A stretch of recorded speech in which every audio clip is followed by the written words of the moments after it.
गौतम बुद्ध, सम्राट अशोक, संत कबीर તેમજ માયાવંશી, રોહિદાસજી, ભગવાન બિરસા મુંડા, જ્યોતિબા ફૂલે, ફાતિમા શેખ અને સાવિત્રીબાઈ ફૂલે, ઝંકારીબાઈ એવા તમામ મારા જે સામાજિક ન્યાયના લડવૈયાઓ છે, પ્રેરણાદાયી છે, એ લોકોને યાદ કરવાની સાથે સાથે વિશ્વ વિભૂતિ, વિશ્વ રત્ન બાબા સાહેબ આંબેડકર જેઓએ ભારત દેશનું બંધારણ કર્યું છે, એમાં મારા બાબા સાહેબ આંબેડકરને પણ યાદ કરીને કોટી કોટી વંદન.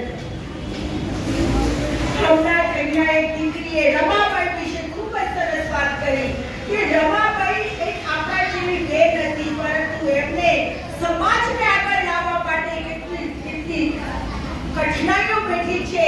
એ રમાબાઈ વિશે તમને કસટ નામની નાની દીકરીએ વાત કરી. બીજી વાત હું કરું કે શિક્ષણની વાત છે. આપણા બધા માટે શિક્ષણ એટલું બધું જરૂરી છે કે એટલા માટે કે આપણું ઘડતર છે તે શિક્ષણથી થાય છે.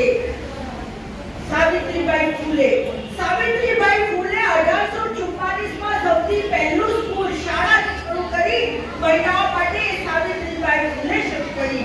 અને જે તે સમયમાં એમની સાથે કોઈ બીજું ઊભું નથી રહ્યું, પરંતુ મા ફાતિમા શેખ ઊભા રહ્યા અને બંને બહેનોએ મળીને એક શાળા મૂકી અને પછી બહેનોમાં શિક્ષણનું સંચાર કર્યું. હું ખૂબ ડિટેલમાં નહીં જવા માંગતી કે એમને કેટલી તકલીફો પડી હશે, પરંતુ આજે આપણે બહેનો અહીંયા બેઠા છીએ અને માઓ છે, દીકરીઓ છે, બધાને કહેવા માંગુ છું કે આપણે શિક્ષણ તો પહેલા જોઈએ.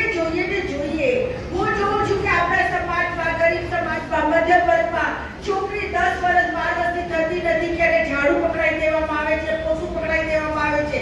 એના શિક્ષણ માટે એટલું ધ્યાન નથી આપતા જેટલા આપણા ભાઈઓના શિક્ષણ, દીકરા